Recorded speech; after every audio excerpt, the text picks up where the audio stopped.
But don't worry about that. We're going to get to that because the next part says that beauty is vain. When it says that it is vain, now when we talk about beauty, I know we've heard that beauty is only skin deep, but beauty is more than skin deep. It's more than what's on the outside that matters when you're talking about beauty. Because as a young boy growing up, you know, you wanted, when you were trying to find a girlfriend, you wanted to find the what? The prettiest one.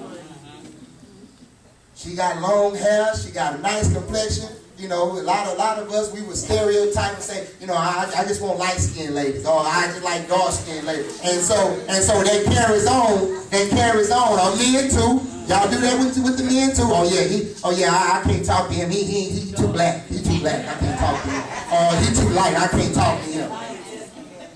Oh yeah, he ain't the right build, child. I can't even entertain that. I've been praying to God for somebody with a 12-pack. Yeah. Not a keg, amen. But beauty is in the eye of the beholder as well.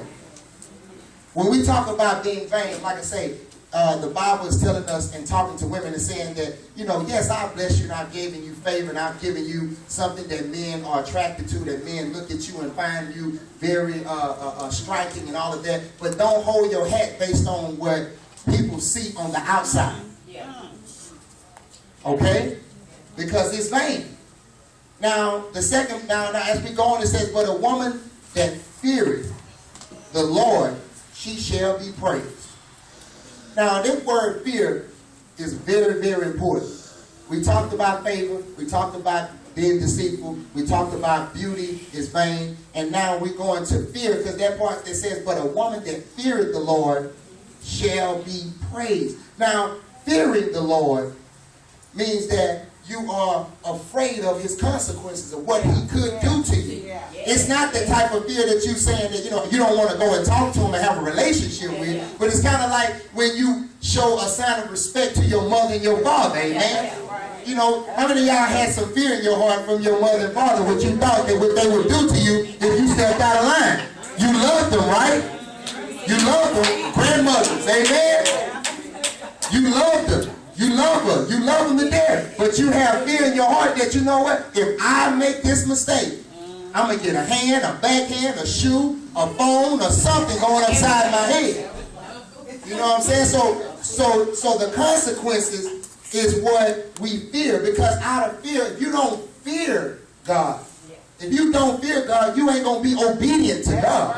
That's right. Amen.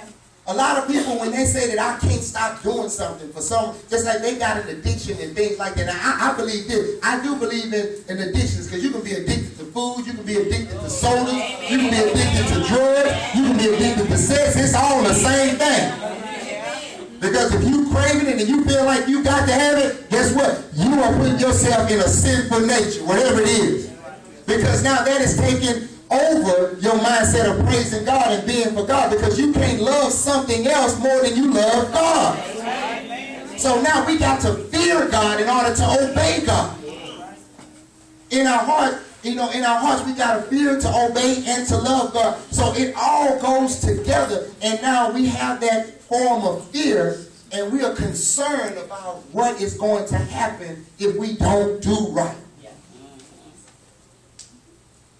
Now, when it says that, when we're talking about fear, we would not do half of the stuff we do if we had that fear in our heart of God. Because God doesn't show up and just strike us down with what we do. That's a lot of reason for us to say, you know what, I can do it and get away with it. Lord, forgive me, and I'm done. You know, if God showed up like he did back in biblical times, and showed up and talked to you, and then I'm talking about blew up places and tore down places like he did then a lot of us won't be walking around with a lot of this stuff that we got hanging on our back. Amen? When we talk about, it says, if we fear God, she shall be praised. Now it's talking to the women in this proverb, because it's saying that if you have the fear of God in you, you are not worried about what anybody else thinks of you.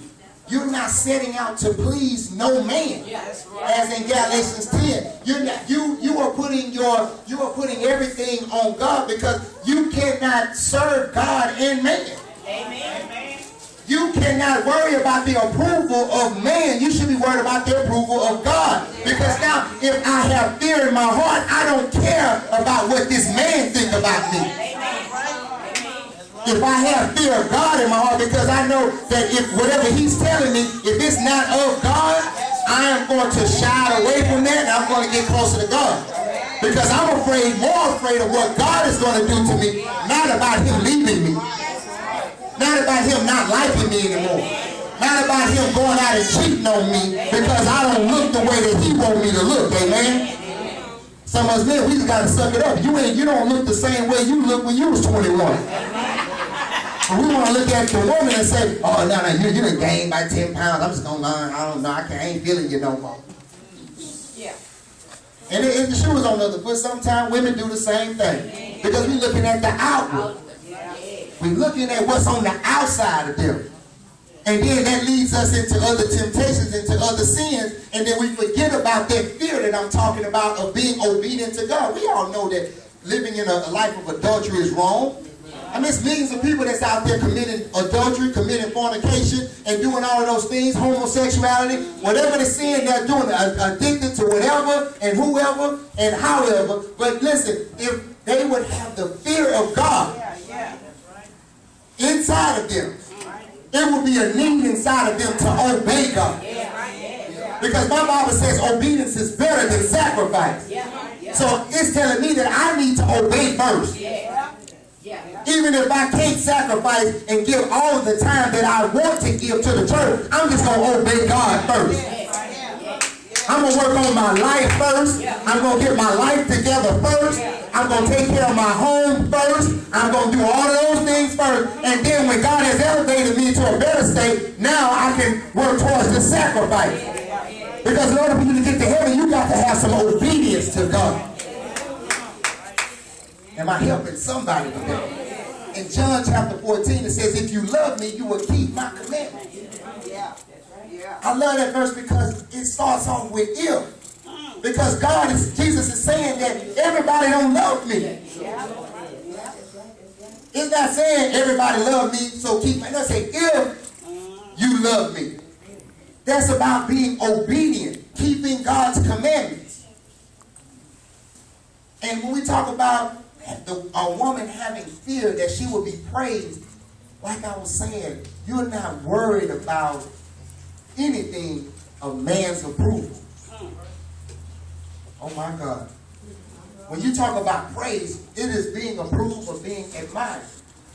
Like I said in the intro of the sermon, women look for more of compliments than most men. I say most men because some of us men, we are very sensitive. But my thing is, it's okay to be sensitive, but it's also you need to be sensitive behind the right person, though. Like I was saying about my wife, I'm sensitive about what my wife said because we together.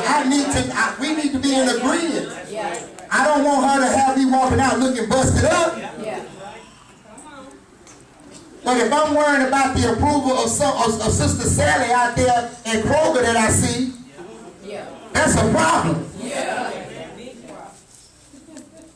I should be worried about what's going on in my house, amen? In my house, because if I'm worried about what's going on in my house, if I get everything tight in my house and we on the same one accord and loving each other, I can care less about an approval. I'm talking about they can look at me and say, that's the ugliest man that I ever seen in my life. But when I go home, I got somebody that loves me more than anybody on this earth, amen? That's all that matters. We got to get to that stage that we're not worried about the approval of men. We're not worried about the approval of women. And for our kids, when you around, listen, if your mama, your brother, your sister, your grannies, whoever in your circle, they are telling you that you're beautiful, that you don't have to worry about what no little boys say or what no little girls say, because that seeps in the minds of our youth. And then they start longing for, attention, amen? The only attention you need to be worried about is giving God all of it. That's all that matters. I just want to talk to you about this. I just want to give an example. I know everybody have heard the story of Samson and Delilah, right? you know, and I'm going to kind of go through it because I know that we've been there before. Delilah was a beautiful, beautiful young lady. And Samson was someone that really wanted the companion of a Philistine woman. And like I said, she was very pleasing to the eye and all of that. Her beauty was impeccable. And Samson, having all of this major, mighty strength that God had given him, and you know, from birth and everything, and I'm telling this story because I'm gonna paint a picture for you to see that how what God has given Delilah and had given Delilah in favor with her beauty and her ability to, you know, console that brother, she used it in a deceitful way. Now think about this. I mean, you probably never thought about this, but think about it. When Samson saw Delilah, he wanted her companionship, and then when he ended up, you know, getting with her, now she was being deceitful because she was working for the Philistines, trying to denounce his power because he was strong, he was mighty, they knew that they couldn't do nothing with him. Yeah.